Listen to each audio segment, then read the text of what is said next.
Shiny Shoes is back. Twinkle Toes. What up, man? What's up, though? What's up? JayNReg podcast. We back. We back. We told you we was gonna come back and be right back at a you. little bit more involved and stuff like that, man. Look, hey, we appreciate y'all for tuning in. Got a lot of great reviews from the last show. You know, talking about different topics. Right. You know, champions this year. What else we talked about last pod, Reg? Coaching changes and some other things, man. We just kind of touched on a lot of stuff, some NIL stuff. Yeah. How the journey was, just basically just Jacob's whole journey from Pee Wee up until him basically finna be a high school graduate in the next couple of weeks. Man, look, that's crazy because they're out of school, man. Like seniors are out of school. But yeah, man. So what we want to do is come back, you know, end the year. We normally end the year with our JayNReg, you know, first, second, third team, honorable mention. Like we said, this year was a beautiful year of basketball in the state of Arkansas. One of the best in a while. Man, one of the best in a while. One of the best I thoroughly enjoyed it. I appreciate coming back, seeing the brand of basketball that was played. Man, we got some really good players here in 501 in Arkansas. I'll say that. Absolute dogs. Yeah. Some dogs, some players, some shooters, a little bit of everything. Yeah. So, Reg, what's up, man? What we gonna start with, man? We got a few topics. I think we probably should just dive on into either the Razorback news, or we can just dive on into that first, second, and third team. What you thinking?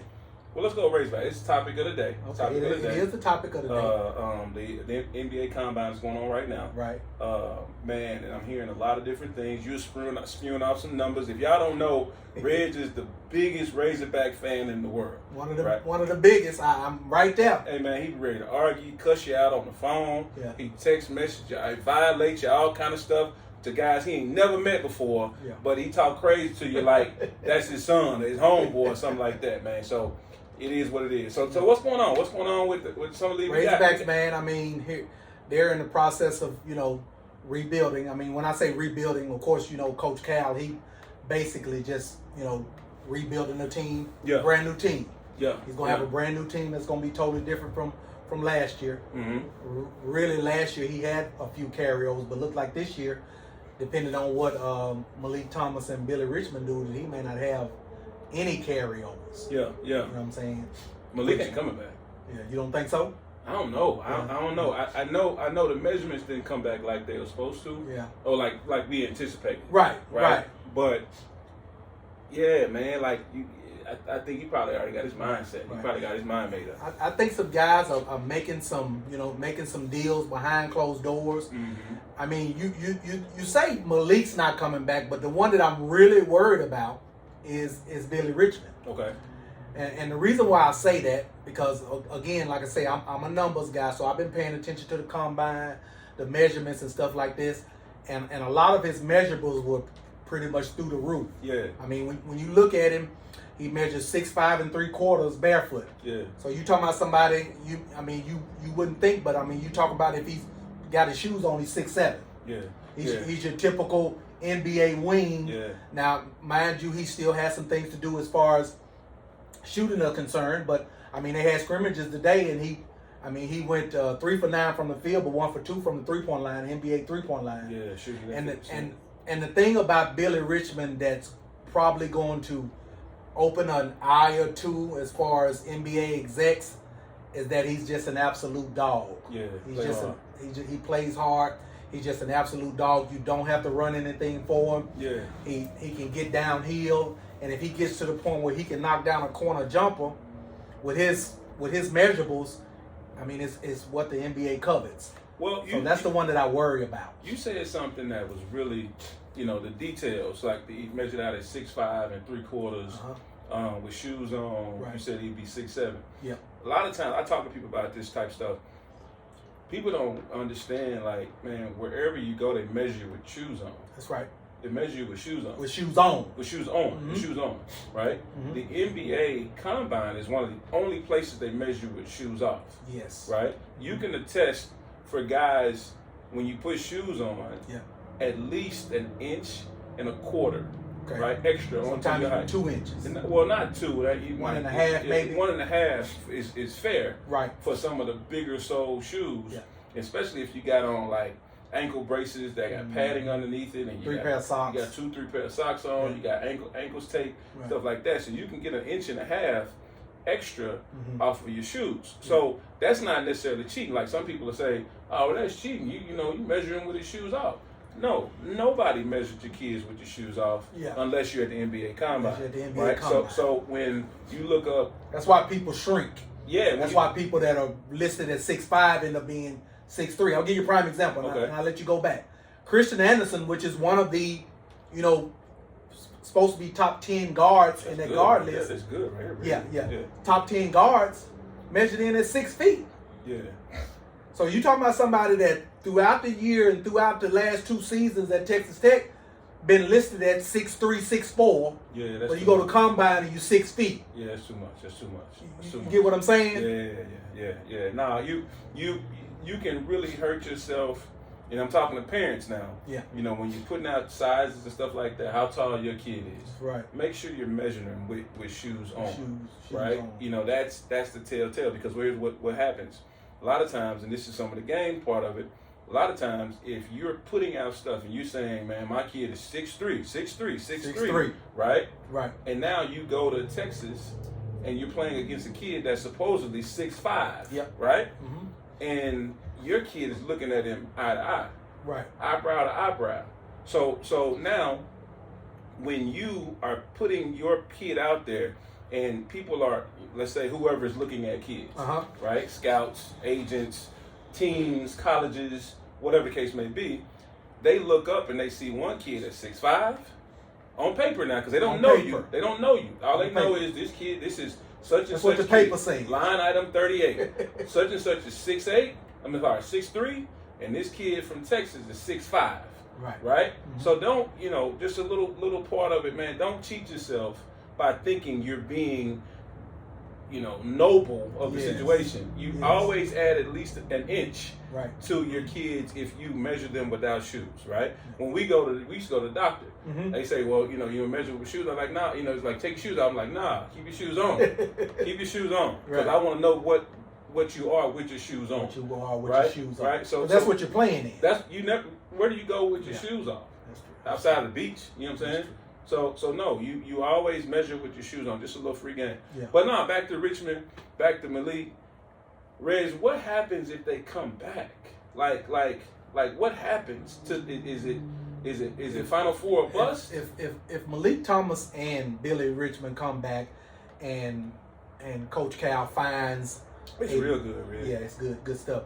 We back to our element now, man. We got trying to drink water and all that. Now we back on it. If they both come back, and Coach Cal still has to find a big. Yeah. Because here's the thing that I think that Coach Cal is running into. And you tell me what you think as far as this concerned. I think sometimes Coach Cal has a national type edge to it. Sure. And a lot of times when he says things, it goes further distances than most people say. Yeah. So you'll see Coach Cal on ESPN, or you'll see Coach Cal talking to this particular reporter, so forth and so on. And one of his biggest things that he would say is that I want to be transformational as opposed to transactional. Yeah.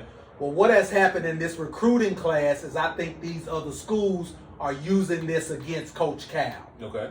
Because if I'm a coach that don't mind being transactional, I'm gonna tell a kid, well, such and such at Arkansas, they're not gonna be transactional. We're gonna throw you $500,000 more or $1 million more for you to come here. Yeah. And I think that's what has happened, because what has happened is that the Razorbacks were in on several.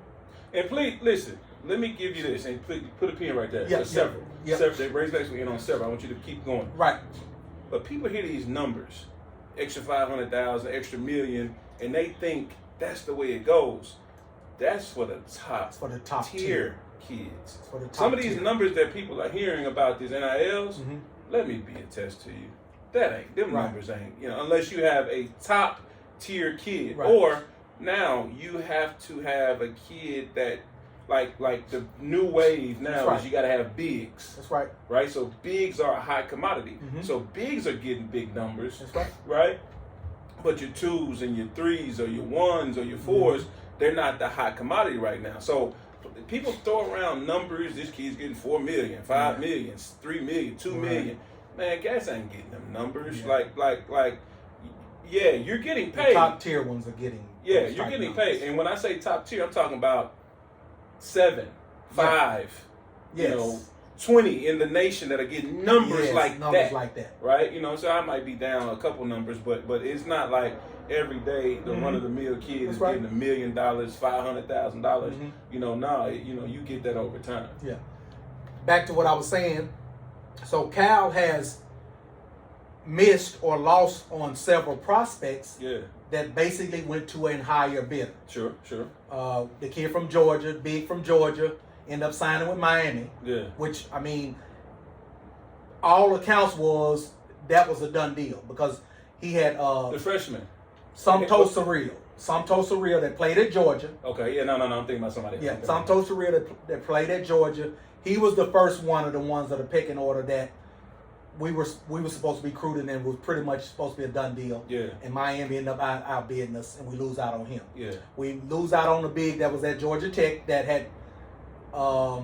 Georgia Tech. Shout out Wes Flanagan. Yeah. Man. Wes is over there now. New coach at West at Georgia Tech. Absolutely. Shout out to Wes. Also, shout out to former Georgia Tech staff, man. One of the good guys. He's actually a new too. Persian Williams, man. I communicated with him the other day. He's not at Georgia Tech anymore. He's at Ball State. So shout out to Coach Williams over at Ball State. So we lose a big to Georgia Tech. Yeah. We lose a big to Michigan. Yeah. Michigan's throwing bukus of money out there. The bigs. You know what I'm saying? Bigs. For the top-notch bigs. Yeah. You know what I'm saying? We lose a big, which Coach Cal been recruiting this kid for 2 years. Abina Akizi, which he's going to be reclassifying from 2027 to 2026.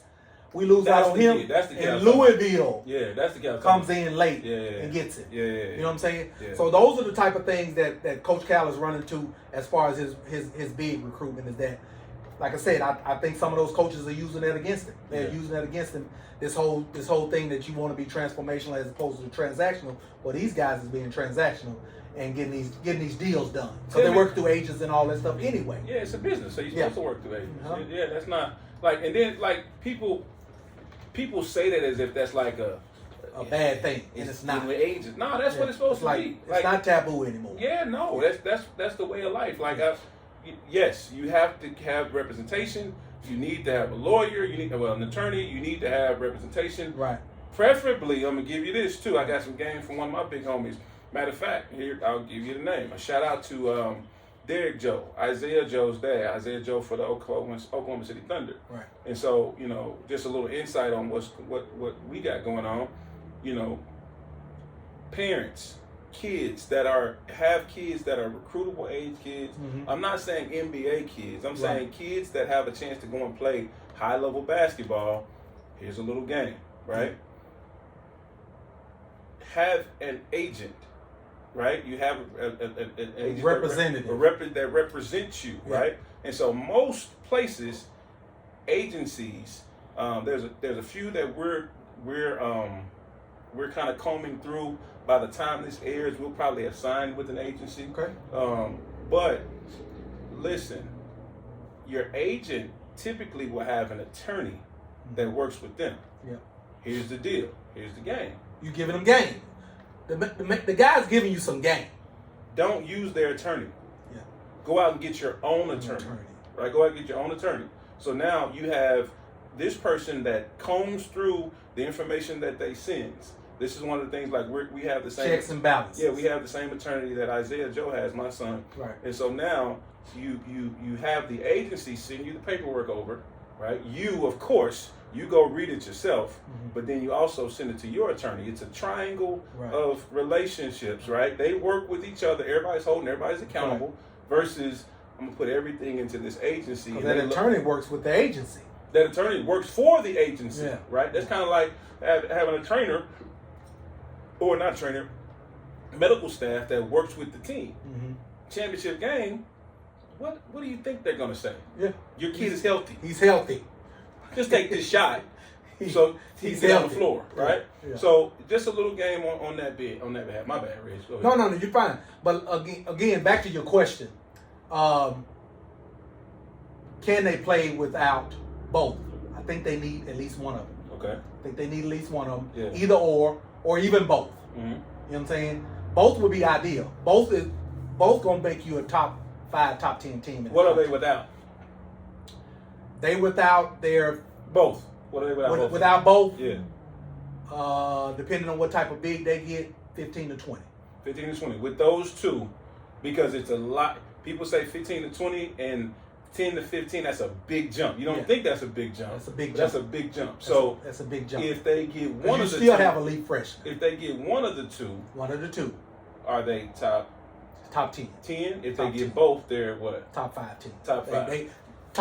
They're a team that I feel like that has potential to go to the Final Four with a seasoned Malik Thomas and a seasoned Billy Richmond. Yeah. With the freshmen, with the bona fide scorer in Jeremiah Wilkerson, and you got 4 5-star freshmen.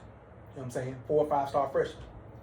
So let's talk to the uncomfortable side of it. Talk to me. What do you think? Well, I'll give you Let's this. say 4 3 5-star freshmen. You said 4, 3. 3.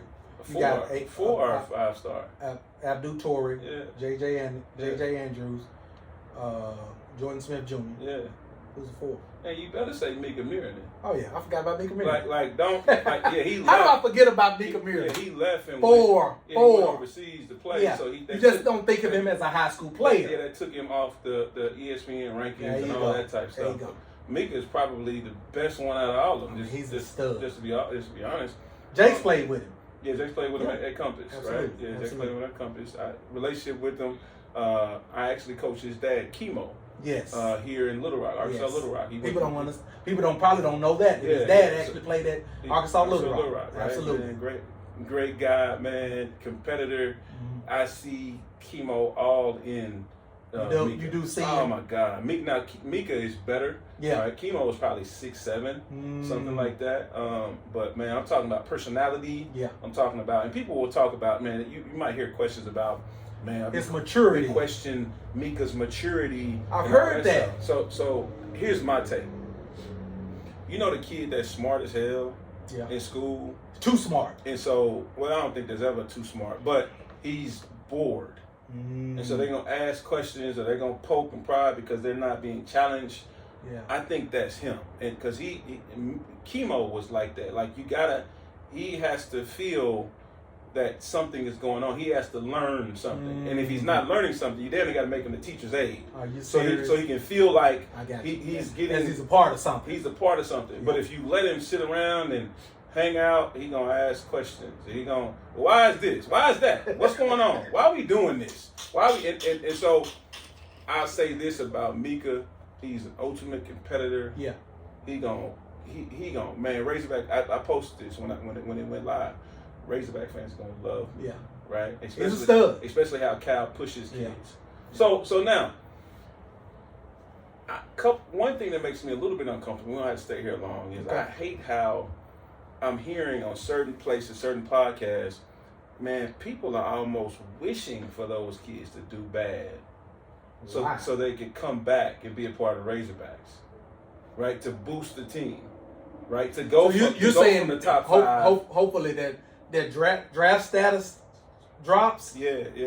You know, I'm a big podcast person, man. Yeah. I watch a lot of podcasts. Absolutely. I watch a lot of stuff on sports. And so you just kind of get the feel. And to people like, man, I want him to do well, but I do want him to come back. I want him to come back. I don't want him to do good enough to go and do this, but I want him to be able to come back so that now we can be top 5 team. Right? So what do you think about that, man? Well, see, Razorback fan. Here's the thing that Razorback fans should understand about the current coaching staff. Sure. Under Coach Cal. You know, now mind you, Coach Musselman, he produced some pros. Yep. But under Coach Cal's tutelage, he's going to push them guys out the door. Yeah. If he thinks they're ready, he's going to do everything in his power to get them a first round guarantee. Yeah. And if you don't think the guy got pulled, you in Asia somewhere. Yeah. Because he got pulled, he can make a call. Yeah. If Billy's 31 and if Billy's 36 and we need him to be 31, depending on the team, Coach Cal can make a call and get him in that 31. You know what I'm saying? Yet to be seen, but I hear where you're going. I hear where you're going. But I'm just, and I know this is just in the Razorback thing. This is all over the nation thing. Like, people are so caught up into their team and their team doing well, they're not looking at the individual. One thing that I love about Cal, he said it, multiple times. Right. He's for the player more so than the university. Absolutely. Right? Because that player, you got to remember now, this player is a 18, 19, 20-year-old kid that can change his legacy for years and years and generations. Right. And we're talking about, we want him to come back for our team. Yeah.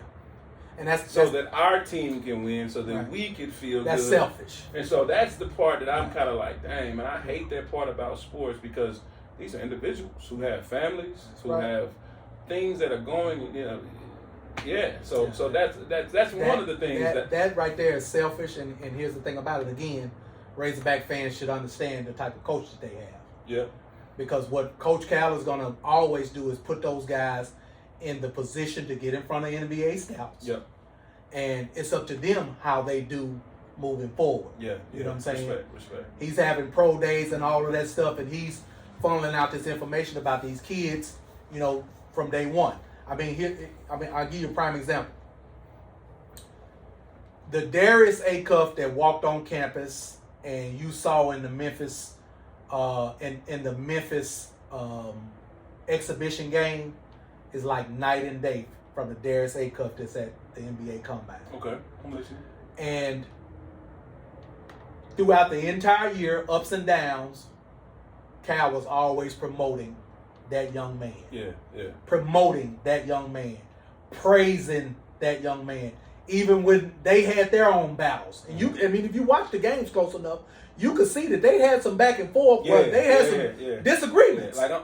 Listen, I'm like OCD on that type right. of stuff. I'm paying attention to attitudes, smacking they lips, had arrows. Some disagreements. Yeah. And Cal but you never could tell that if they did have any rip or whatever, you never would have been able to tell. Yeah. A-Cup even said it. He's like, because Cal would get on there and be like, man, he told me, are you crazy? I'm not sitting out. I'm not sitting out. And A-Cup said, I never did say, is he crazy? You know what I'm saying? But I see that as him erring on the side of, I'm pushing that kid. That's right. That individual. That's right. That will boost him a spot or three. Mm-hmm. Instead of being the 9th pick, I'm just giving numbers. Yep.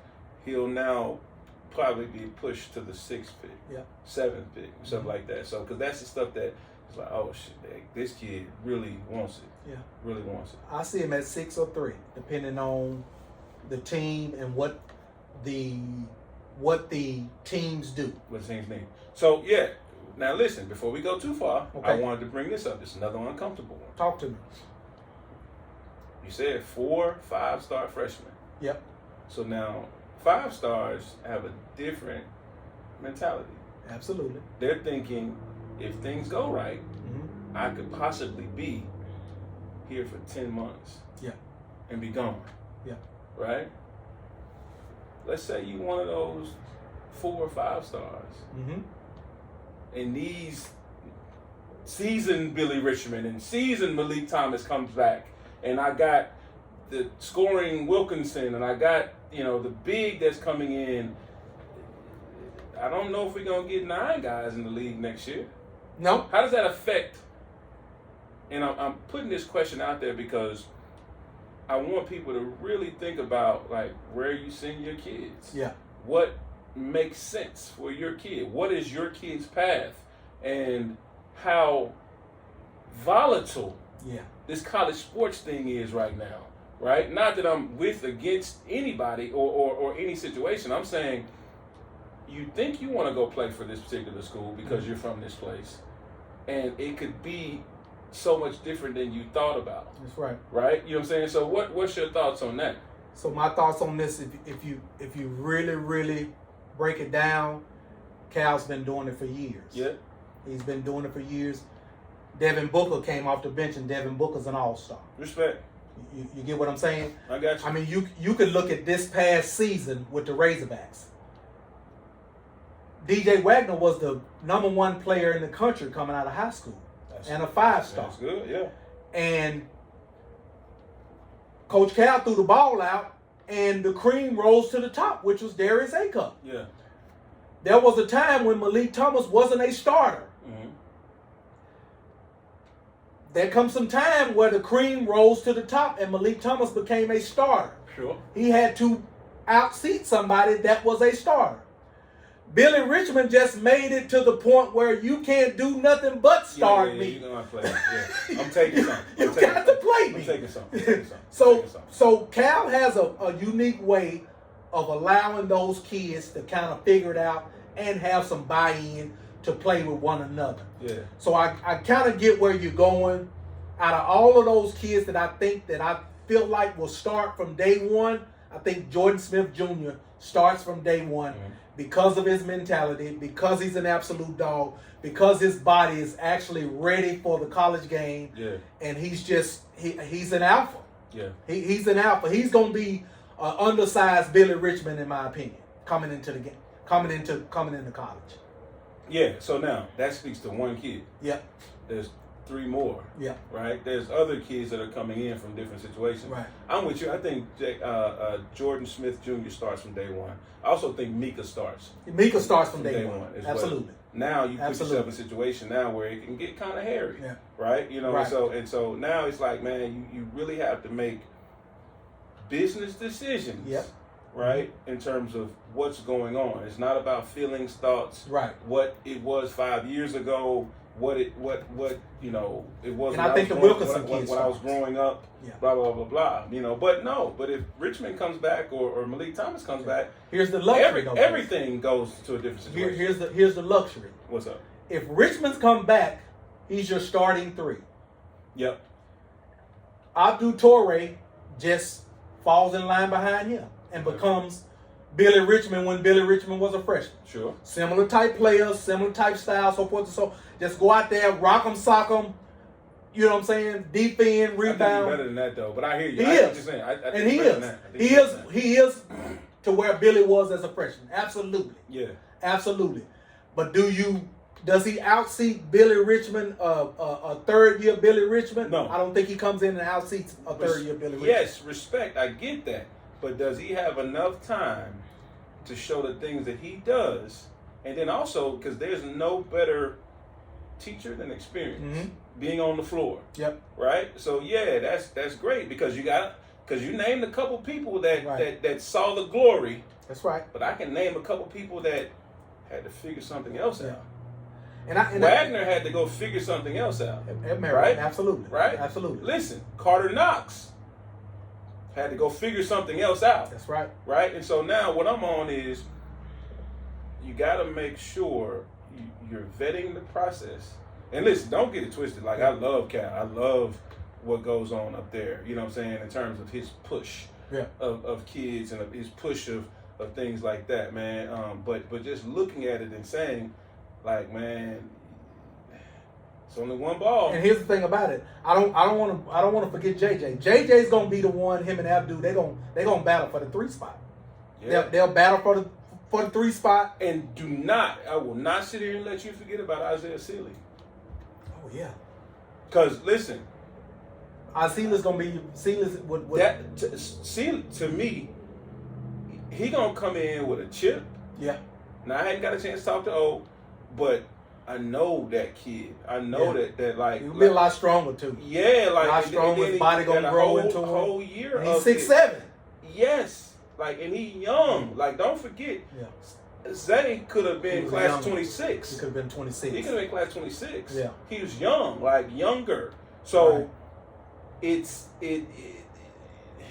I know it's some people that's probably wishing, please go have success so y'all can go. So it opens up some things. That opens up a lot for Zay if 1 or 2 of those guys go away. Correct. Because here's the thing about it. Zay is a jump shot away from being special and pushing for starting minutes, in my opinion. I think Zay could play point guard. in my opinion. Okay. I think Zay is a facilitator. Right. I think that's his Superman strength. Right. Right. But I don't think he gets a chance to do that with a Darius Acuff on the floor. Right. He has to kind of play the three. So he's either right now, from what I know, he's a 3 or he's a 1. 3 or 1. Right. He's a 3 or a 1. Okay. And so man, I'm just looking at what's going on. It's like, well, can he be your starting 1 if Richmond and Thomas don't come back? Can he be your starting 3 with a jump shot? Then he got to deal with the 8. But you do it, Tories. The Torre is special athletically. JJ is special athletically. There's conversations that were had. Right, absolutely. Right? What those were, I don't know. I'm not in the meetings, or I don't know any of that. But at some point in time, Billy Richmond made Cal say, "Nah, I don't care what people were coming out of high school." Exactly. He made somebody say, "No, you gon' notice me." I see Torre as being that type of kid. I see Isaiah also being that type of kid. Something like that, because he's a player. Because I'm gonna tell you something that I don't know whether you remember that you noticed about Richmond his freshman year that you brought to my attention that I had no idea he was capable of doing. Okay. And that was play some point. Yeah. You brought that up on the show. Yeah. You brought that up on the show. Wagner had got hurt, and Richmond played some meaningful minutes at the point guard position. Yeah. All the more reason why he's going to be a valuable commodity at the NBA level, and we might not see him back. Well, what I saw was, Reg, I saw willingness to pass the ball, not trying to do too much. Yeah. Right? If a kid isn't, the way I communicate it is, he doesn't play with an agenda. No. Some kids, they're going to miss that pass because they're going to spend a half of a second longer trying to figure out an angle, and now that disrupts the whole thing because kids are playing with an agenda. Right. And it's like, man, it don't flow well, right? So you put a guy, that's why I say like Zay, I don't think he plays with an agenda trying to score the basketball. I think he's a willing passer. He's looking to pass. He's a giver, right? Personality says I'm a giver. And so now you allow people to do their things because all eyes are on the ball. Point guard. Now Halliburton plays that way though. He just every now and then he'll shoot a step back 3, but he plays to pass the ball. Yeah. You know what I'm saying? And they're about the same size. Hey brother, I think that if you're playing nowadays, you gotta have some of that in you. Yeah. You look at, but they hate on LeBron. But go ahead. You look at OKC, you look at San Antonio. Yeah. You look at the new trend of basketball. That's what it is. Yeah. It ain't cats that's trying to dribble 16 times and go get their rocks off, because I got a defensive package that I can figure out to get that stop.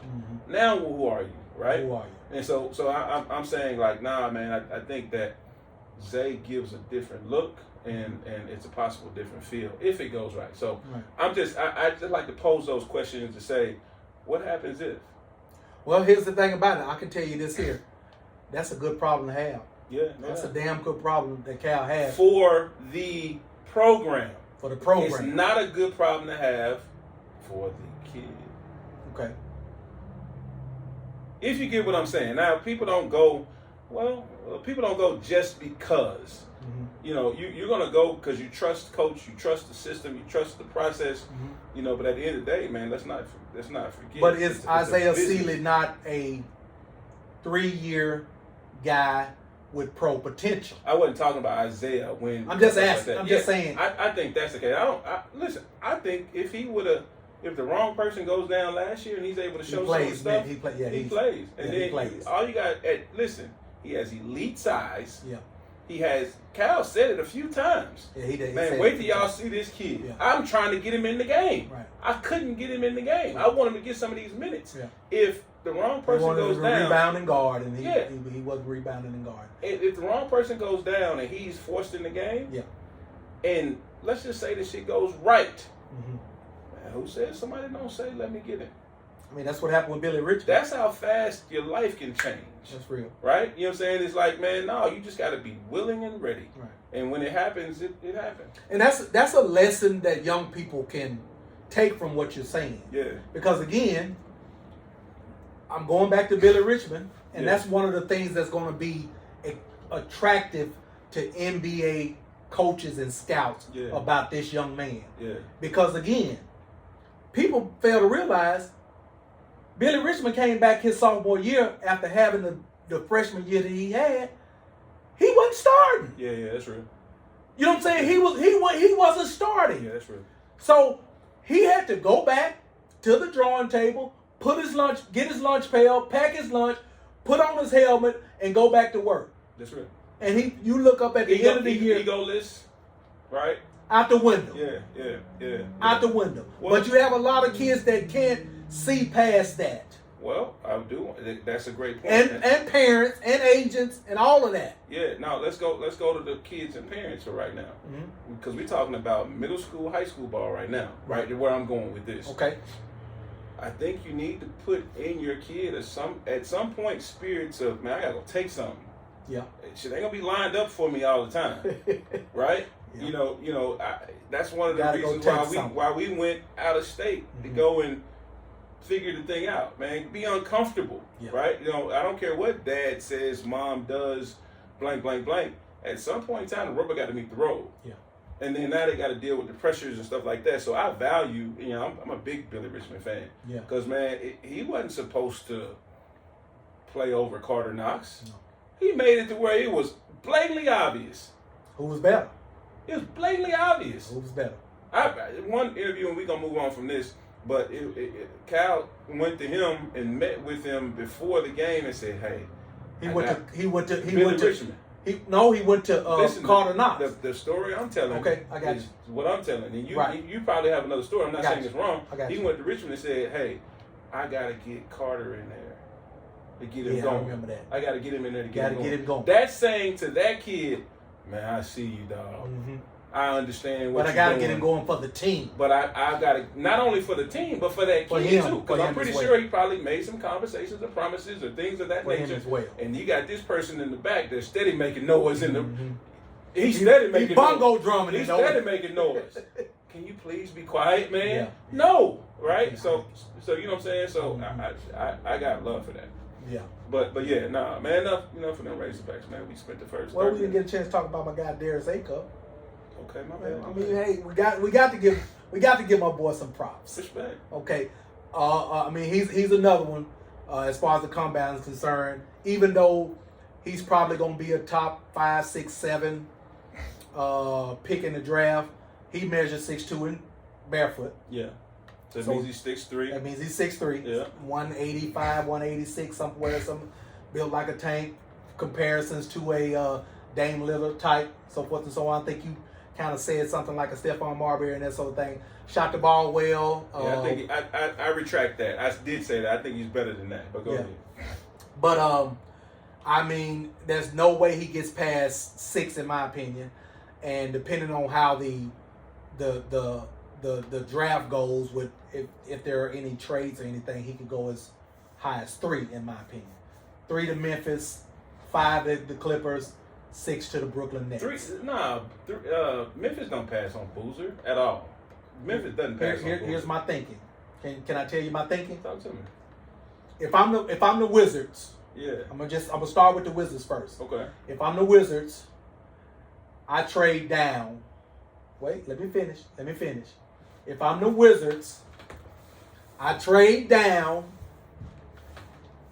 to where? Utah, because you can get a nice little trade down to where? To 2. Listen to what I'm saying. Okay, Listen to what I'm saying. You're gonna trade down to 2. You basically gonna switch your pick with Utah, get an Ace Bailey or somebody like that, and a draft pick or 2. Here, listen to where I'm going. The bouncer don't fit with their roster if they don't plan on making roster changes. There's nobody that keeps the bouncer from being who he is. Listen to what I'm saying. You adjust to AJ. Yeah. Well, not if you got Trae Young and Anthony Davis. Oh, I'm thinking of Utah. My bad. Yeah. Well, I'm talking about the Wizards first. Wait. This is going to be the reason why the Wizards get away from their pick. I still don't think that either one of those two keeps this guy from being who this guy is. I think they have to take a step back. I think AJ DeBonsa is a franchise type player, and he needs to go somewhere where he can be the franchise player. Respect. He's not going to be the franchise player with the Wizards if they keep both Trae Young and Anthony Davis. Respect. I hear what you're saying. I don't necessarily agree, but I hear what you're saying. But what I would do is go ahead and let the Wizards trade down. Utah take DeBonsa at 1. Mm-hmm. Here where I'm going. Mm-hmm. The Wizards take Caleb Wilson at 2. What? The Wizards take Caleb Wilson at 2. Hey, man. Hey, bro. The Wizards take Caleb Wilson at 2. Hey, man. Stop. The Grizzlies take. Stop the tape, man. What the hell? Why would we stop the tape? Why would we stop the tape? You gonna take him over DP? They don't need DP either with Trey Johnson and Keyshawn George. See, I've studied the roster. They don't need DP with Trae Young, Trey Johnson, and Keyshawn George as your backcourt.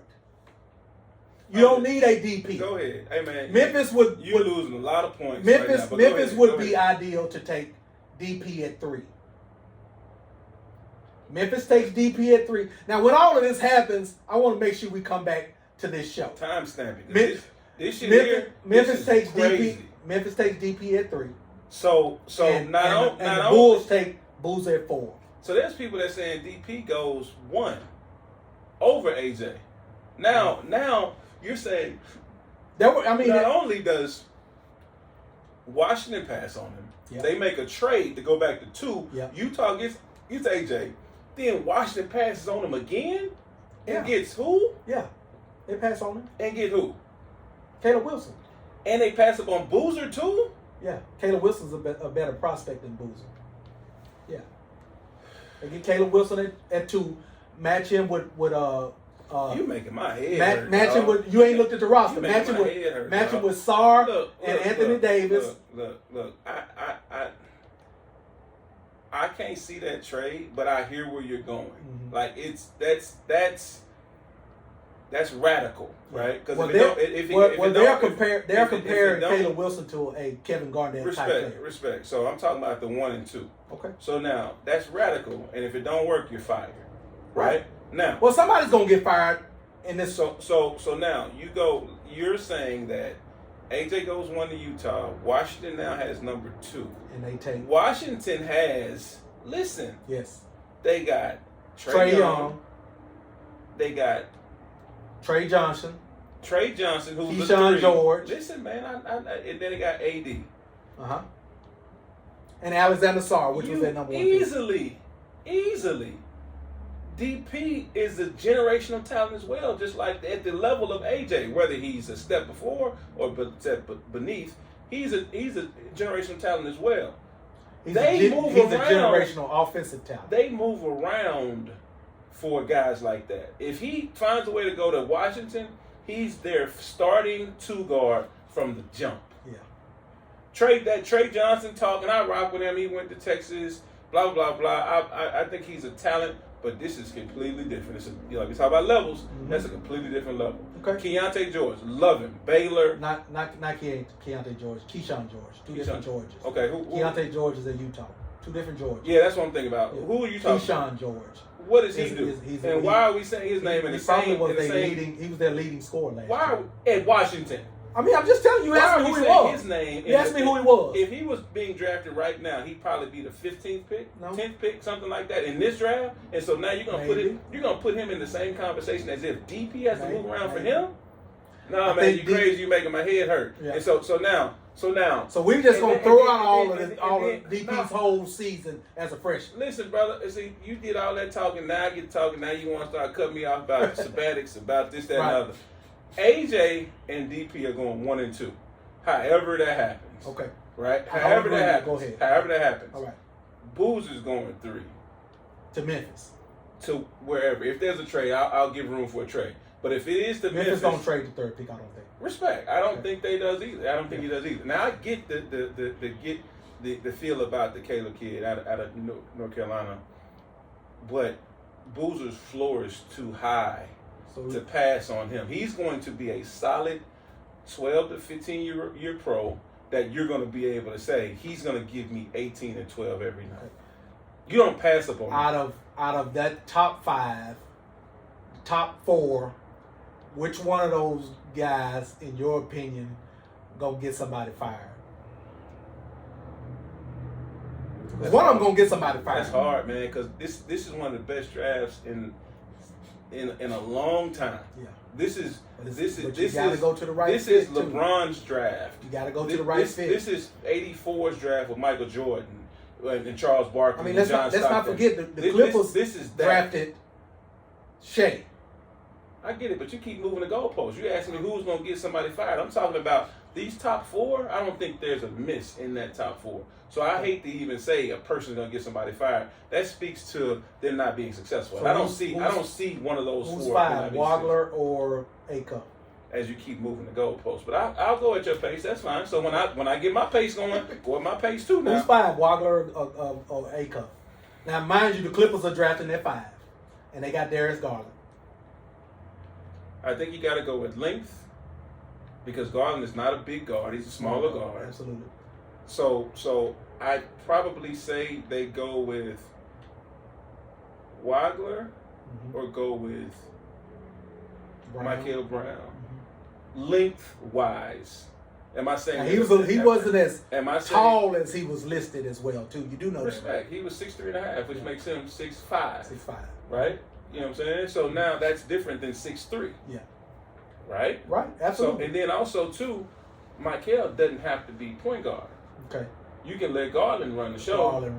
And Michael can play off the ball. There you go. Right? I like that. And he's box office, too. Yeah.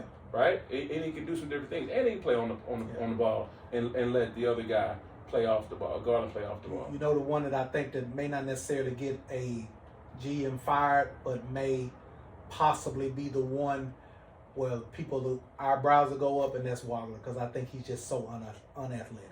Yeah, that's real. I just think he's so unathletic. He's a hit and miss. Yes. He needs to be in my. He needs to be in the right situation. He needs to be in the right situation. He needs to be in the right situation. I don't think, and that's weird because I want him to have more success than anybody. Yeah. Because mine's a prototype in the sense of that. Looks similar. I think mine's more athletic, but yeah, I want him to have success. But he's the type kid. I think he has to have the right situation. Yeah. I'm interested to see who's after Clippers at 5. Brooklyn. That's who I think will take Acuff. So Brooklyn might swing at Wagner. Or Wagner. Or not Wagner. What's his name? How do you pronounce his last name? Keaton Wagler. They might swing at him and then pass up on Acuff. Because they won't be able to pass up on him because the Clippers. Here's what I'm saying. The Clippers pick at 5. And they might pick Michael Brown. Let's say there's a world where they pick Michael Brown. You're saying now you got Wagler. Brooklyn will pass on Acuff. Now you got Wagler, you got Kingston Fleming, and you got Acuff still on the board. Still able to be picked. Still able to be picked. Right. I can see a world where Brooklyn swings for the fences and says, this could be our Steph Curry. I got you. Right? And they go with the high risk, high reward guy, but he could be a fall on your face guy. Right. But so now you go with him. Because I think Acuff has a cap, in my opinion. I think Kingston Fleming has a cap. Yeah. The Wagler kid is good without athleticism. Right. Right? So what happens when you add that to him? Well, he can end up being a Brian Anderson. Or he could end up being Steph Curry. You see what I'm saying? So now you know who Brian Anderson is, don't you? Or I know who Steph Curry is. You see what I'm saying? Yeah. So now that's who is that? That's 6? That's 6. That's Brooklyn. Now Sacramento 7. They're going Acuff regardless. Yeah. If he's around. If he makes it to right. 7. So yeah. And that'll be career suicide in my opinion. I'm just hoping and praying. I'm just gonna go on record, no pause, that my guy Acuff don't go to Sacramento. Don't drop the 7 and go to Sacramento. Well, because the franchise is just bad. Any 30 team that. I'm gonna give you a prime example. Got love for that kid that stay in my house. Yeah. Hey, we signed it up. I'm gonna give you a prime example. Yeah. I have said ad nauseum, and this is just my opinion. I have said ad nauseum that when the Hornets drafted Nick Smith Jr., I hated it. That's real. Because of the franchise, because of the history of the franchise, and how they go about draft picks. Now, they might have got it right this year with Con Knipple, but they've had so many drafts where they didn't get it right. Well, they had so many guys that do the same thing. Yeah. So many clump or cluster of the same player, and that's like I'm saying. The worst team is a team full of Michael Jordans. Yeah. You got to have some different. And that's what I'm crossing my fingers for. That doesn't happen to A-Cup. Not saying that A-Cup don't go to Sacramento and rock out, play 3 seasons, get a good contract, so forth and so on. But it's gonna be with a bad franchise. I'd rather see him beat. You would rather see him. Yeah. They want to get somewhere so they can get settled. No doubt. Go. But I just think with him being an inner city kid from Detroit and his style and him falling under the Reebok brand and falling under Iverson, be ideal for him to be in Brooklyn and just rock out of New York. That's just respect. I don't think Brooklyn lets him get past 6, in my opinion. I can see a world where they do. You know what I'm saying? So we'll see. All right, so what's next, man? We rocking and rolling. We've been talking NBA. We've been talking Razorbacks. We have said that one of the things that we were going to do, because we have gotten to the point where we're going into the 2026-2027 season, we want to do our JayNReg first, second, and third team all high school basketball. Yeah, putting a bow on this whole high school season. We talked about how we loved and talent and all that stuff. That's right. Now it's time to just go ahead and put a bow on it so we can start looking forward to the next year. Right. So do we want to go 3-1 or do we want to go 1-3?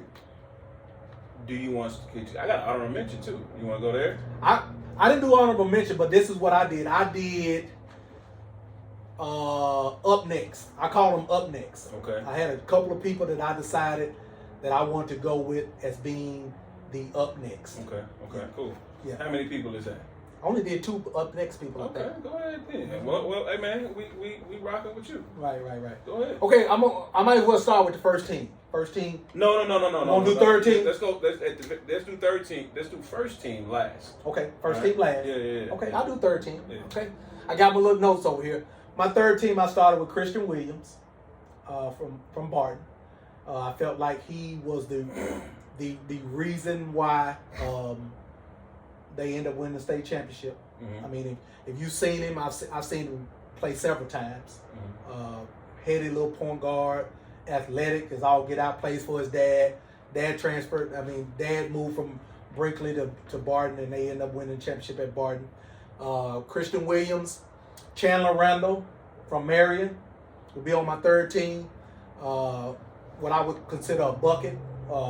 A scorer from inside and outside. He's a nice mid-range game, can shoot the 3, can get downhill a little bit, so forth and so on. Coach Jimmy Eldridge is getting a good one at Henderson Stadium in Chandler Randall. One of the ones that I think that is an unsung hero and makes his team go, and if he was on any other team, he would be a 20 to 25-point scorer a game, and that's Brian Cal Jr., one of my favorite players to just watch play because he plays the game the right way. Okay. He's a coach on the floor. He'll get down and guard. He's not the biggest thing, but he's tough as nails. Bet you won't tell him that. Yeah, he's tough as nails. Yeah. T.J. Whitney from Nettleton. Combo forward, small forward, power forward. I think he's going to go play some JUCO ball in Three Rivers or something like that. He was a senior this year. And a young man by the name of Teron Hurst from Earl. And he was the MVP of the 2A state championship for Earl. 3A state championship for Earl. Really big time athlete. I don't know if you remember or not, but he was the one at the end of the game did the 360 dunk. Yeah. That's little buddy. Yeah. So I like his game and watching him play. He's one of the ones that I think that once he gets to the next level will really blossom. Hey man, I heard a lot of good names. But that's my third team. But I heard it's a lot of names you didn't mention. Talk to me. That as the thing starts to narrow down, you're not gonna be able to add them in. So I'm interested to see who you leave out. Can I say one thing? Come on with it. One of the things I base my picks on was where they ended up at the end of the year. Okay. The winning aspect of it. Okay. And if you look at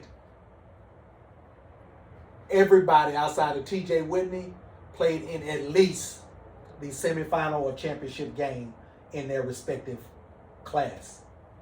Every last one of them. So, Robert Ory is third team because he won. No. All right. Okay. Ain't no Robert Ory's on my respect. list. I'm just saying because again, these absolute dogs. No doubt. No, I respect all those kids. It's a couple of those that I don't have on mine that I'm like, dang boy. But hey. Talk to me. Third team. So third team. B.J. Knowlton. Yeah. Jonesboro. Big time. Like, really, they've loved this game for a number of years. It stayed around there and really worked. And to be a West Swift kid, that says enough, right? Mm-hmm. My next guy, Koa Rockwell, third team. I like Cole. Koa is 6'6", long. I'm interested to see where his wingspan is right now because last time I seen him, all he was legs and arms. Yeah. Right? And so as he continues to grow, and I see some different things. Now, they didn't win a ton, but they had a successful season. Baton went down. He stepped up and played. They're both coming back this year, though, right? From the jump. Yeah, they both are coming back, right? So that's two of mine. B.J. Knowlton, Koa Rockwell, my third team. Next guy, you talk about winning, Jalen Neal over at Marion. Listen, Reg, winner. You talk about winning. Mm-hmm. They beat Bryant. Yeah. Only team in the state to beat Bryant. Absolutely. Right? You talk about winning. Came in second in the 5A. Lost to Parkview in an overtime game. Yeah. Well, they had a chance to win the game. Yeah. Right? So he could have been state champion. He made some big plays in that game, too. Yeah. He didn't score at a time, but he guarded. He guarded. All right? Next guy, Trey Aline out of Central. Right? Trey, you talk about winning, runner-up in the state championship game, lost to the Bryant team, two best team in Arkansas. And he had a great year for Little Rock Central. So right now with B.J. Knowlton, Koa Rockwell, Jalen Neal, Trey Aline. One person you didn't mention, and man, I've been hearing several good things about him, is Demarion Lee, Marmar, up Northwest Arkansas. I didn't think Mar had as good of a season transferring from transferring to Springdale Harbor. Respect, I get it, but best year transferring to Bentonville. Yeah, he's playing with Coach P. Yeah. Listen, Reg, you talk about talent. Yeah, he's talent. He's doing some really good stuff for the Hawks right now, right? And then my last person on my third team. That's 6 people. I know, he said 6 people per. I didn't do 6, but go ahead. Oh, well, you gotta read the text message. You know what I'm saying? I didn't do 6. Yeah, well, hey, that's on you. You gonna leave out a lot of people too. I had one of those. I had one of his. Go ahead. No, I don't. Well, on my third team, and I gotta give respect to champions. You gotta give respect to MVPs. It's Landon Hill over at Little Rock Hall. Yeah. Third team, all JayNReg podcast. Landon Hill did some special things this year. I'm gonna tell you one thing about Landon Hill, and then I'll move on to my second team. There was a time last year that when I would watch him play, sometimes I get so frustrated because it was almost like he was just kind of going through the motion. Yeah. I think I even told Troy this. Mm-hmm. Troy's his dad. I think I even told Troy this, that it just felt like sometimes he was just kind of going through the motions. He was just okay to be there. I'm just here. Yeah. You know what I'm saying? It'd be 5, 6, 7 possessions where, you might not even know he's out there. And somewhere down the line, the switch came on for him. Yeah. And he's got a chance because he's got some length and some scoring ability and some little bitty savvy things about him that you just can't teach. Listen, man, he's long. Mm-hmm. He's 6'4", 6'5", something like that. Mm-hmm. Has a midi. Yeah. And he's growing. And what I mean by growing, I'm talking about his love for the game is growing. Right? You don't have to be the best 5th grader in the world. You have to be the best 8th grader in the world. Don't get it twisted. Just because they dogs in the 7th grade, don't amount to nothing. Right? You don't have to be the best sophomore in college. That's Derek White. Yeah, sometimes it clicks when it's supposed to click. And from what I've seen from that kid, the last 2 times I've seen him, it's starting to happen. So, second team. I think you was stealing from my list. Second team, I had BJ Knowlton on my second team. Okay. Because again, I think he's one of the top 5 guards in the state. I really do think he's up there. He's special. He can get downhill. He can shoot it. He's really, really savvy. Just one of those West Swift type guards. Yeah. Just one of those West Swift type guards. Elijah Bryant. Mm-hmm. Elijah Bryant, breakout sophomore campaign. Yeah. You know what I'm saying? One of those where you look up. I mean, they play Little Rock Christian. He has 34, and if you were there that night, not saying he's a better player, but if you were there that night, you saw Elijah Bryant outplay the best, what I consider the best player in the state of Arkansas, in J.J. Andrews. We saw that. If you were there at the Big Miller, the matchup showcase, you saw that night. You saw what he's capable of. I mean, area code range, can shoot from anywhere. Really, really savvy. You know, elevates on his jump shot. Has a really, really savvy score and that sort of thing. And I think he's one of the top 5 guards in the state. Elijah Bryant. DJ Hudson, Fayetteville. Probably your best, either one or two, your best big in the state. You know what I'm saying? If we don't, not the Razorbacks, but Arkansas don't produce a whole bunch of bigs. But if you're going to talk about bigs, he's probably going to be the best big in the state. So I had to put him in there. I put Landon Hill on my second team. I didn't forget. I didn't forget Landon Hill because again. So I'm the one disrespecting it. You the one disrespecting. He the one disrespecting him, Troy. Nah, man, it's all good. I put Landon Hill on my second team because he really, really showed some things to me. Ooh, you missing some guys. But again, he showed some things to me this year that I hadn't seen in the past. And he really, really has a bright future. This is my list. That's fine. That's fine. And my fifth one, of course, I didn't do 6, and my fifth one is Anthony Hester. Anthony Hester's been a 3-time All-State guy, maybe 4-time All-State guy from Little Rock Mills. What I would consider a do-it-all type guy. Again, another one of those winners. Yeah. Won a state championship, played in state championship game. Again, didn't have the best state championship game, you know what I'm saying? Like he was kind of pressing a little bit. But I mean, you talk about 6'6" athlete, a mid-range guy that is only gonna get better. So that'll be my second team. Second team. You missing a lot of guys, brother. You gonna have to tell some stories on why some of these guys. You started saying that. My second team. My first guy on second team is Jamal Holden. How he's not on your first, second team, third team, I don't understand that. Okay. You talk about bigs. Now, I think that for his game to continue to go, he has to continue to add some things out on the floor. Right. As he continues to grow and get better and get more athletic. I'm hearing some stuff about him that I'm really excited about, right? So I'm looking forward to seeing. I didn't forget about Jamal. I just didn't think he had the best season this year based upon some coaching changes and some other things. Cool. Jamal Holden. Next guy, second team, Clay Blair. I don't know how he's not on your second and third team. I took into consideration. But, hey, we are going to have our way of thinking. Right. Clay Blair on a Central team that went to the state championship game and lost to the Bryant Hornets. And Big Twin is one of my favorite players. Now, don't be trying to apologize. No, I mean, yeah, blah, blah, blah. Yeah. Clay Blair, second team. Clay Blair. Next guy, DJ Hudson. You spoke about him. I don't have to go into any further than that. I think that best big in the state. I think he's the best big in the state, one of the better players in the state. Yeah. My next guy, and you could make a test for him to be on the first team, is Anthony Hester. I think he's second team because my first team, I don't know if there's anybody I can take out. Anthony Hester is on my second team. Absolute love for that kid. I think he has a chance to be really good. And my last player on the second team, Aiden Hansberry. Okay.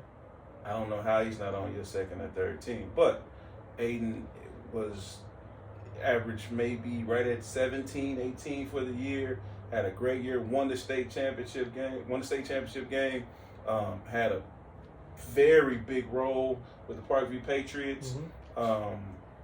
I think Aiden is probably a top 5, top 7, 5 to 8 player in the state. Maybe 8, 9. No further than 8 or 9. But man, I think Aiden has a big future ahead at Harding, and whatever else, or special player. Yeah, whatever else he does. So that's my second team: Aiden Hansberry, Anthony Hester. My bad, I didn't say this guy. Elijah Bryant was on my second team. I'm sorry, I apologize. Elijah Bryant's on my second team. He got like 7 or 8 second team No, players. that's just 6. So Anthony Hester, Elijah Bryant, that's 2. Aiden Hansberry, DJ Hudson, Jamal Holden, and Clay Blair. That's 6. That's 6. I apologize, Elijah Bryant. Yeah, that's my 6. You mentioned Elijah before and gave a great soliloquy on him, so for time reasons, we don't have to go too far. I was in the building for that game against Little Rock Christian. Absolutely put on the show. Absolutely. He was, if not the best player on the floor, at the very second, it's 1B right on the floor. So yeah. First team. I mean, I'm just here it comes. I do want to say this. Here it comes. I do want to say this. Here it comes. The only reason Clay Blair doesn't make any of my teams is because he was out half the year with a broken foot, and I had some other people that I felt like were a little bit more. Okay, cool. Cool. First team. And first team. You really can't get this wrong. This is one where I like I said, you mentioned Anthony Hester being possibly first team, so forth and so on, and he kind of fell to my second team only because of, again, this particular guy, in my opinion, had one of the best senior seasons in the state, and that's R.J. Young. Okay. R.J. Young leaps and bounds from last year or whatever, and he was just bursting at the seams with I mean, just everything. Early in the year, I think we both had him about 7 or 8. Absolutely, right? We did. And this speaks to him being in your top 5. And I'm gonna tell you another thing, Jason. Yeah. In the head-to-head competition, R.J. Young, Anthony Hester, clearly outplayed it. Okay. Clearly outplayed it. Okay. You know what I'm saying? I wasn't. And that was one of my deciding factors on first team, second team, as far as those two is concerned. Sure. And throughout the season, R.J. Young definitely was one that was deserving of being on my first team. Okay. Aiden Hansberry Good. On my first team. Okay, all right, cool. Hold up. You said you only got 5. Listen to me. Watch he comes with more than 5 now. Watch he comes with more than 5 now. On my first team. Okay, so you get what some people you gonna not put on there. You get what I'm saying? I'm hearing. Aiden Hansberry is on my first team. All right, that's 2. You said you do 5. That's 2. So, are you gonna let me do my team? I'm listening because I already know you're gonna add. Watch this first team. You're gonna have 6 or 7 guys now. That's 2. Go ahead. Aiden Hansberry. Third person is, in my opinion, again, one of my favorite players in the state. Everybody's favorite player in the state. This particular young man, I feel like has an opportunity to do some really, really special things over these next 2 years. And I mean, we said it on last show. He's a pro, and that's Anthony Spratt Jr. Mm-hmm. That's Anthony Spratt Jr. Sky's the limit for that young man. That's 3. Sky's the limit for that young man. That's 3. He only got 2 more. I knew he was gonna do that and try to steal one of my add-ons. That's 3. Come on. Can I finish my list? I'm listening, brother. I'm listening. What I would consider the top point guard in the state of Arkansas would be Kamarion Bede. Okay. An absolute dog, absolute stud, and in my opinion has put one of the best careers over the last. As soon as we done, I'm gonna grab your paper and see what you. I'm trying to look at my paper. You don't cheat off my test. You ain't real. You don't cheat off my test. You ain't real. You don't cheat off my test. I did 5. Yeah. Come on, man. Kamarion Bede. Jacob Lanier, of course, you know what I mean, that goes without saying. Jacob Lanier, of course, he's going to be on your first team. Came back to... So where JJ? JJ honorable mention? No, JJ is my 6'1".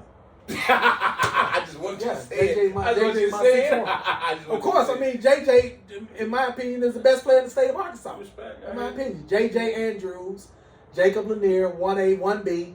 You can say it however you want it, so forth and so on. Those are going to be my first team all JayNReg. So you went talking with about 6. a McDonald's All-American. You're talking about a McDonald's All-American, 2-time Gatorade Player of the Year. And Jacob Lanier, you're talking about a top 100 player going to Nebraska, so forth and so on. My first list, in my opinion, is a can't miss. My first team, but go ahead, give me your first team. Yeah, like I said, you can't outdo mine. Like I said, you can't. Before you even start talking, you really can't get this wrong. Yeah. But you got it wrong by not having Hansberry on there, but try to add him on there with it. So you can't get this wrong. Yeah. Yes, mine is exactly the same thing. R.J. Young explains it exactly. Yeah. Right? He stepped up, played big in big moments. Really. What do you think about R.J. though, Jay? To be honest, did the light just come on, or was he just one of the ones that probably was hearing the whispers about other people and just? No, I think he has a hell of a coach. Okay. I think Coach A is one of the best coaches in the state of Arkansas. Mm-hmm. I think he does a lot in terms of right now things, present things on the floor. Right. But I also think he has a great feel for development. Right. And so I think I can see RJ development over the years. Right. This is his third state championship game. Right. You don't get there without. He played his ass off in that first one, didn't he? Yeah. He made some big plays. So listen, they played against Springdale his sophomore year. Yeah. Right. Mm-hmm. Played in their junior year last year. Mm-hmm. And then played again. You see what I'm saying? Mm-hmm. Or was that Springdale? Springdale was Isaiah Seeley. Seeley is 25, so Springdale was his junior year. Yeah. So who did they play sophomore? Did they go to the championship game sophomore year? I'd have to go back. I'm not sure. It was one of those years, I think. I think they played for 3 state championships. Mm-hmm. And so forgive me for not. A lot of stuff we freestyle, within 4 years. Yeah, they played for 3 state champions. If I'm not mistaken, if I am wrong, I am wrong. But I know they won 2 state championships. Can I say this about RJ? Talk to me. And I want to just speak to the camera about RJ. We talked a lot about Billy Richmond. Yeah. RJ is the type of player, and RJ, if you're listening, where's he going to college? UCA. You can be a Billy Richmond. Yeah. Like, you can be a Billy Richmond. Go and just basically get to the point where the coach can't do nothing but play you. Mm-hmm. Because there are some players there that are, you know what I'm saying, have been to some conference championship type situations, a little bit older, that'll be there. But you could put yourself in a position to where the coach can't do nothing but play you. Because he's that type of player, in my opinion. And I love everything he's saying, but I can't even get my 5 out. I thought you had 6. Yeah, my 6 out, my bad. I thought you had 5. But no, I completely agree with that. I'm glad he made the adjustment to go to UCA. Yeah. And he is actually going with one of his guys, CB. CB is on my first team. It goes without saying, I think he's Jinsu knife of just making things happen and putting things together. I think he's an absolute winner, right? He's another one that's gonna mess around and go take something. Yeah, you gotta have some of that in you. You gotta have some of that in you. You have to have some of that in you. Take something. Next guy, I think, and we'll go in this order. I said RJ. I also said CB. Mm-hmm. My other guy, and this might be a surprise to some people, I have Chandler Randall in my first team. Okay. He had a great year going over to Henderson State. Played well in the championship game. Don't forget that Marion team, man, he led that team. Yeah. Beat the Bryan Hornets, right, at a neutral site. Had a chance to beat Parkview. Yeah. Right. So I have him in my first team. My next guy is he a guy that plays day one at Henderson State? I don't know that. I don't know that to be a fact. And again, you gotta have to take something in you. Yeah. Right. And so that's yet to be seen. I know Jimmy Elgis does a hell of a job up there at Henderson State. Absolutely. He has some talent up there. Yeah. And they're looking to rebuild. I've talked to him on a personal. Wesley kid transferred. Yeah, he transferred. And so now I'm looking forward to seeing what happens with that.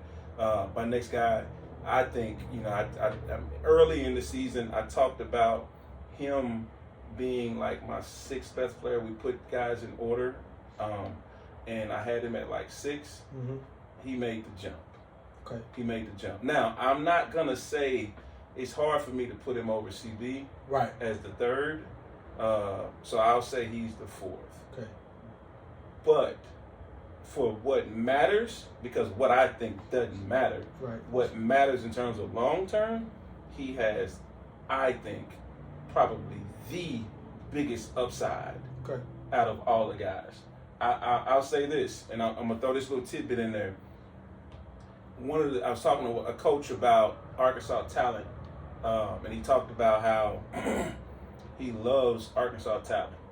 He says, "Man, we're one of the most untapped states, in terms of talent. It's a lot to love, young people." So, I also mentioned you can see guys separating themselves. Mm-hmm. I think that in 26, you got the Jacob and the JJs who separated themselves, right? Uh-huh. Respect to everybody, but you can see there's a separation. Right. 25, there was a separation. The Isaiahs, the Cortland Muldrows, the Kellens, it was a separation that happened. Yeah. Terrion Burgess. What I'm getting to is this 27 class, the Koas, the Jamal Holdens, the Trey Aleems, the Brandon Wrights, those guys, I hadn't seen the separation. Right. And so this is a call to them of saying, it's time. This is your state. You are the seniors now. You are the upperclassmen. And so it's time to go ahead and not necessarily just put the work in, because I believe that you're working, but it's a confidence thing. If you think about those kids I just named, they're all nice kids. Yeah. They're great kids, great families. Damn that sometimes. Yeah. It's time now to go ahead and show who you are. Take that next step. Go ahead and step on a person or two. It ain't friendly now. ain't no more. I'm just out here having a good time. Buddy. Take your step. Yeah. Right? Because that 27 class, you think about the Marmars, like you said, you don't think he had the best season. Yeah. And so it's a couple of guys that are like that. And it's like, you got it, but come on. And Marmar, I just think he's fighting on what his position is. Respect. And so that is what that is. But come on, I don't give a damn what his position is. Come on. Like, let's go ahead and take that step, because going back to where I was going with it, you look at that 28 class, they coming. The Anthony Spratt Jr. mess around and be Gatorade Player of the Year next year, right? Elijah Bryant as a junior. Elijah Bryant, he coming to take something.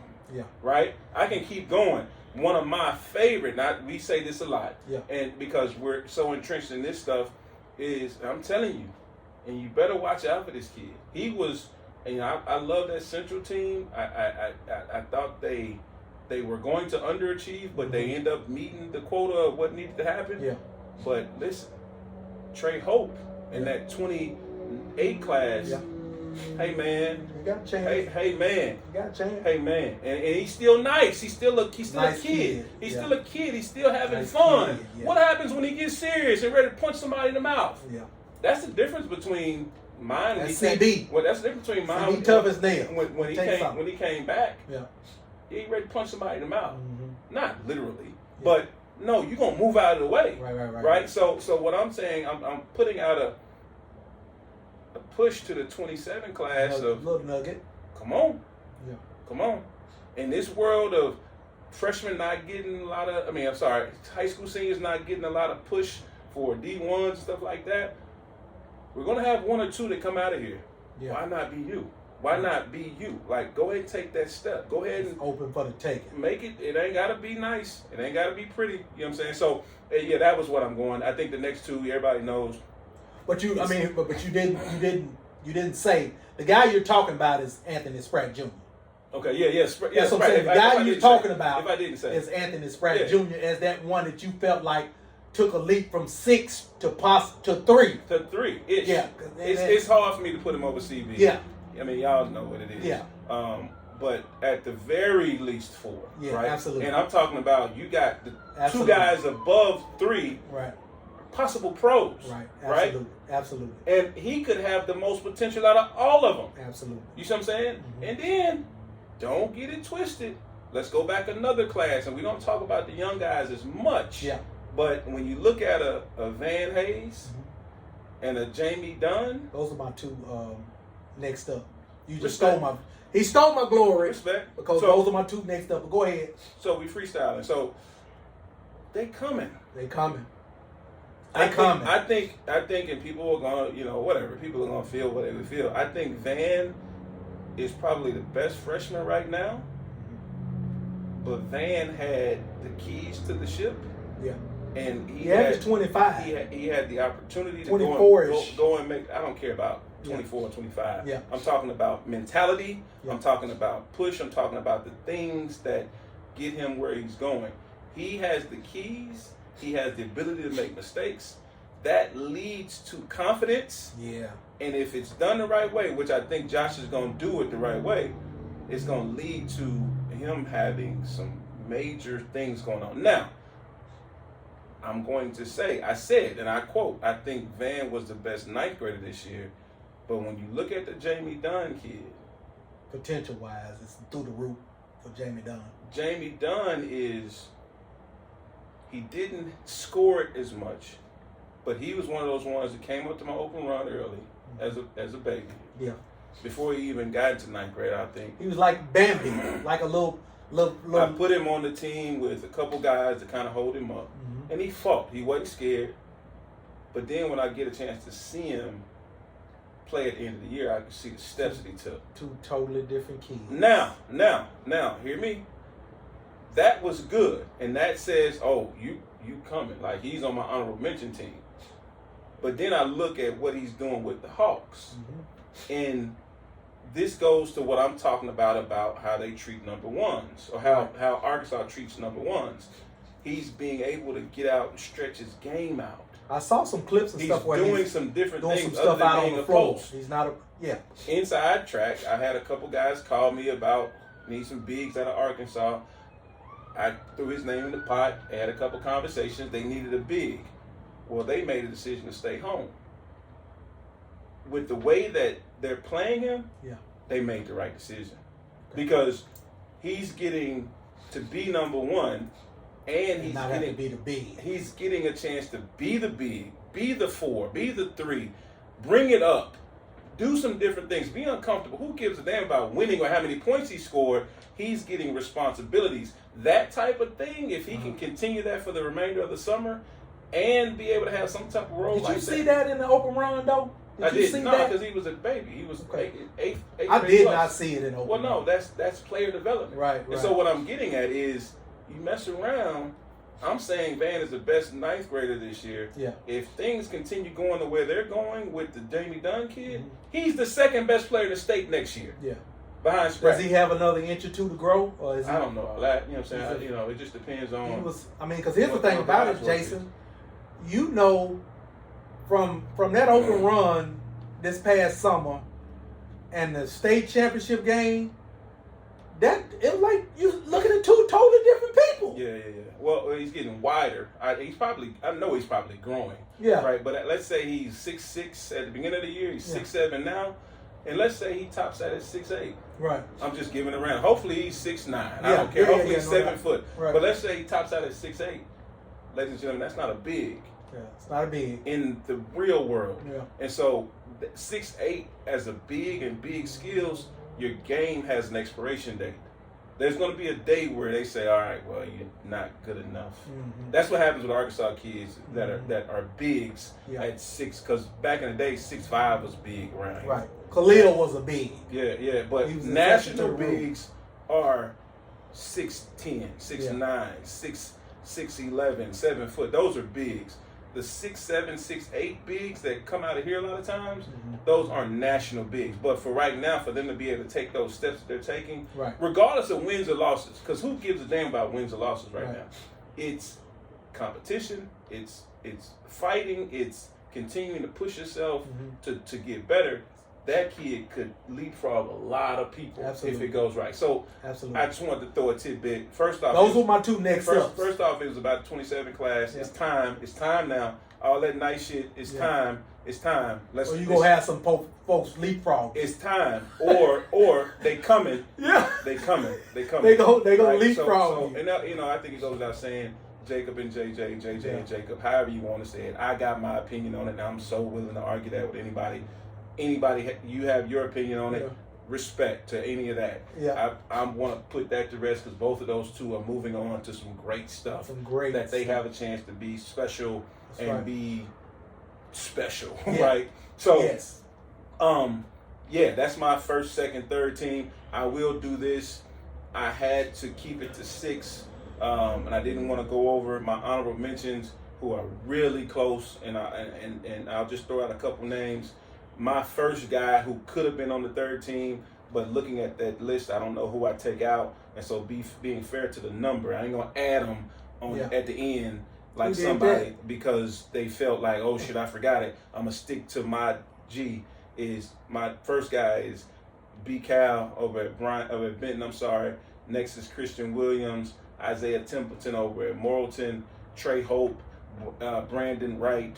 Of course, you heard about Jamie and Van. Mm-hmm. Also, J.J. Wise over there at he was at Sylvan Hills, had a hell of a year. Right. And then a guy that people aren't talking about. Well, it's Sky Davenport, and then my last one is Elijah Schwartzman from up there at Farmington. Right.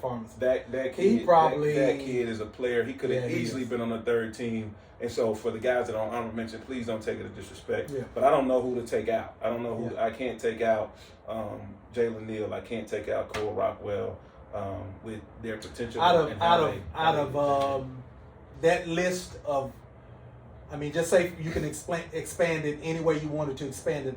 Out of that list you just named, who are 1 or 2 that you know are your top 15 to 18 players in the state based upon? B. Cal, Christian Williams,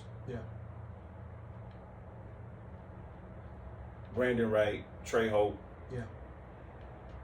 I really like that central bunch gonna be loaded. Man, they better be. Oh my God. They better be, and we ain't even mentioned Gavin. Gavin Holman. Like, and this is and who am I? So, but what I'm going to speak my mind. Yeah. Central got too much talent. You better win it. Yeah. You know what? Who else? Why not? Do they have 2 men of the same? Yeah, they do. Yeah, they do. But figure it out. Speed the tempo. Speed the tempo up. Yeah. Right. Speed the tempo up. They had some stuff in that championship game that just didn't. You long. It just looked like a clunky. Well, I'm gonna be honest. You just looking at it, I didn't think the offense fit their personnel. Right. I like Trey, but I think, you know, I don't know. And I hate I can say that because I don't want to seem like it's wrong, but I've seen a lot of things where it could have been. You got to run. You got to be. You know, even I would even say you do more pressing or more pressing up on guys. The stage too big? No. I don't think that was the case. I don't think it matched the personnel. They're athletes. Think about this. Right. Gavin Holman is on the bench, 8th, 9th guy. He didn't play a lot either. Trey Hope he started, but he didn't play a ton of minutes. It was games he got 3, 4, 5 shots. Right. You know what I'm saying? You got B. Wright, you got Clay, you got Trey, you got Day. Mm-hmm. Like, it's too much talent. I think you gotta force tempo. You gotta make guys uncomfortable, and you deal with mistakes. Right? I don't think you have a point guard in that situation. You just, we're going to get in and run. Outlet it and go run, right? Go run. Yeah. Now, of course. Now, they ran into a buzzsaw in Bryant, too, though. Well, you ran into a hell of a coach that manipulated the game. And old Mason had like 9 3-pointers. Yeah, Mason. I'm exaggerating, but he had. Mason, I don't see how he don't win MVP, but you know. Mason, my guy. I was fussing about a couple things, but no, I don't want to say it like that.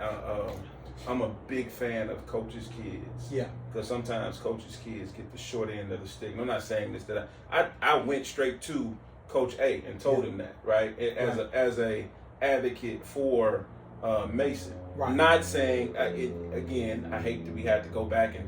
I absolutely love CB. Absolutely love what's going on. I think he deserves it. But it's like, hey, that kid did some great stuff this game as well, right? So, and Coach, and here's the thing about it, and people look at the surface, and you said this before, surface area things when you look at that particular situation.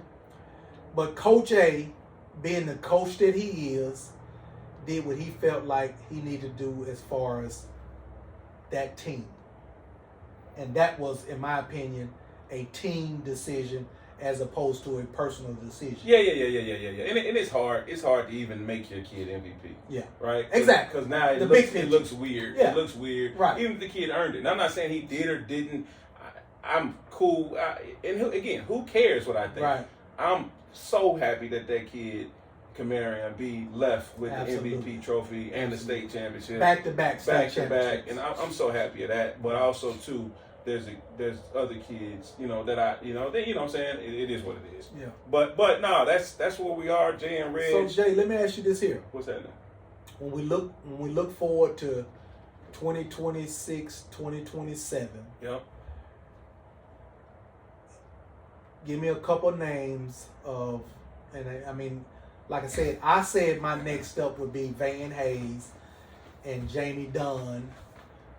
And of course, I feel like Spratt's gonna take the next step and just really, like I say, because there's a gap. Yeah. Let's just be honest. Yeah.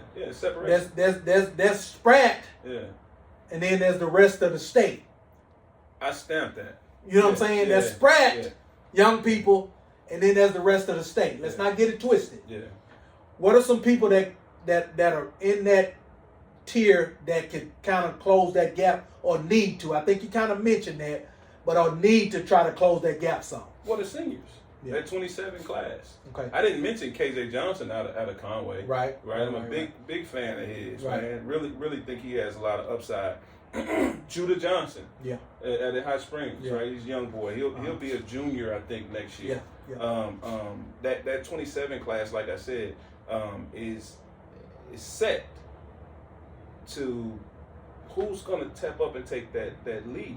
I think it could be some of the kids I named, whether it be the Koas or the Treys or the Brandon Wrights, KJ might be a Johnson. stud out there that we just hadn't mentioned that we may not even know. Absolutely.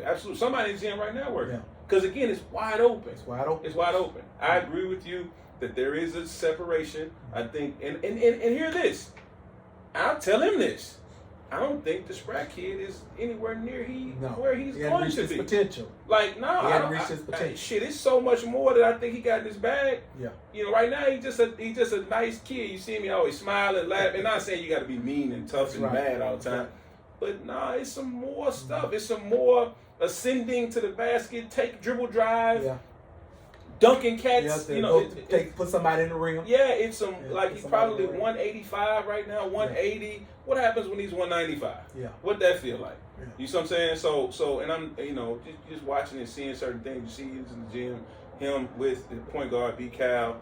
And that's another thing that I think that makes Spratt's situation an ideal situation.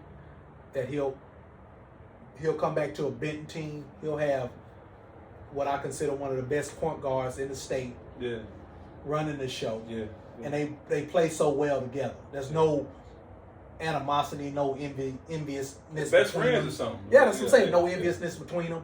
Yeah. And that particular 1-2 matchup, I mean, I think they got a 8th grader coming in that's supposed to be a stud, Peppers kid. Yeah, I don't know. Yeah, Julius Peppers. Respect to that, but I mean, yeah. Coach Dexter Hendricks has reloaded. I'm gonna just say that. Yeah. They better not be better than Central though. They better not be better than Central. Central's probably the deepest team. I'm not sure what Jonesboro's got. Well, I'll get an opportunity in a few weeks. You know what I'm saying? They'll do their team camp. I'm looking forward to that, man, because I'm hearing some moving around and some kids going to different places. Yeah. I'm looking forward to seeing. Don't sleep on that North Little Rock bunch. Also, don't sleep on Maumelle. I'm hearing Juices over there now. I'm hearing some different things over at Parkview. Man, it's gonna be another great year. Again, I'm a fan of separation. Like people they get tired of the same person winning. No, I want to see it. Go dominate. Yeah. Go down. Make people tired of seeing you win. Yeah. Go do it again. Right. Yeah. So that's what I'm looking for. I hope that guys take the challenge. The Hot Springs bunch is gonna be pretty salty. They got a hell of a coach. Yeah. Van's coming back. Judah's coming back. That whole starting five's coming back. And Josh had a Cat left. Forget the guy's name. Josh had a freshman though. Josh had a freshman over there that's going to be a 10th grader this particular year. That's the brother of the big kid a few years ago that played for Ant. I forget his last name, but he went out to George Washington or something to play. Okay. His brother's there now. Yeah. And he's about 6'7", 6'8". Yeah. So they got a big Arkansas wise, and they got a few pieces. They got a few pieces. Well, no, that's good. I'm looking forward to seeing it. I'm looking forward to seeing how guys take steps. Yeah. I'm happy about that. I'm happy at where we are going as a state in terms Yeah. of talking about the game, Yes. giving our kids like. Right. Again, we mentioned it on the last show. Go check out episode 15. Reggie, we talked about that, and then we also talked about, man, just trying to get away from some of the biases and things like that, man. I think once, and that's never going to happen. It's never going to be perfect, but I think there's a value in people spending time talking about these young men and young women because you never know how far this goes. That's right. I want to give props. Something came across my timeline today that I want to make sure that I mention. And I want you guys to go and watch it because, man, ain't no hating going on over here. I saw something that, man, really intrigued my eyes. It was Nick Winginger. He put together a list of all the ranked kids that left, that played basketball in Arkansas. From like 2000. From however long, I don't know, yeah. You know what I'm saying? But it was a he number went back to like of years. 2000, right? Number so years. That's 26 years. Yeah, 2000 and something he went back to. Of all the 4 stars and up, right? And so he had 140 kids in order of their rankings compared to 247 Sports. Yeah. Man, Nick, I want to tell you, man, hell of a job on that. That takes because lot of that takes time, that takes dedication. There's a lot of kids that I forgot about, and now you get a chance to see it. So I want to challenge everybody to go support it. Yeah. Tell them the JayNReg podcast sent you, right? Just to show the back and forth love, right? Because we're big on that, man. Shout out to Nick and Nigel, keeping Kevin Miller's name going.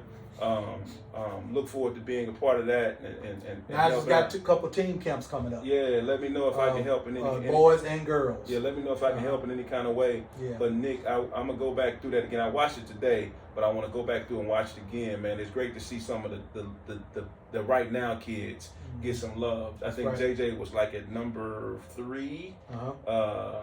Jacob was number 22.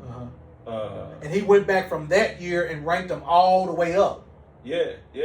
So whatever year he started, he ranked the kids from all the way up. I think something like that. But it wasn't his rankings. It's not his opinion. Yeah. It's 24/7's composite score of all of the ESPN rankings. Rivals, 24/7, all that. They come up with a score. Right? Like Jacob has a composite score of what his rankings was. Yeah. And then they put that out. It was one thing he got wrong. He said he was top 40. He was at one point top 25 in the nation. But that's neither here nor there. There's going to be mistakes that happen. Yeah. But what I'm saying is the thoroughness of to go back and to put that together. Now, when we get on here, we're freestyling a lot of times. You know what I'm saying? It's based off of what's in our head. Now, I got a list of names. Red's got a list of names just so you don't forget somebody in terms of lists and stuff like that. But that was some stuff out. That was Nick working, and so kudos to you. And he had like highlights and pictures of each particular kid and all of that. Yeah. So man, you got guys like Cortland Mulder. It was an honor to see my kid top 25 in the history of Arkansas basketball in terms of rankings. Right, like that's big time. He had guys in front of him like, Bobby Portis. I think Kayvon Allen was 23. Yeah. Bobby Portis was like number 9. I think Nick Smith was number 1. Moses was like right top 8, top 7. Right. Man, that was beautiful to see those names come back to life for a second, man. So I think Arkansas basketball is growing. Let's continue to put energy into it. The right energy. There's going to be some back and forth. I mean, that's natural, But man, if it's about these young men, young women, I think the game prospers, and we get more attention for our boys and girls. Absolutely. If that ain't nothing else to be said, man. Hey, thank y'all for hanging with us. We Appreciate back, man. Look, hopefully something was said.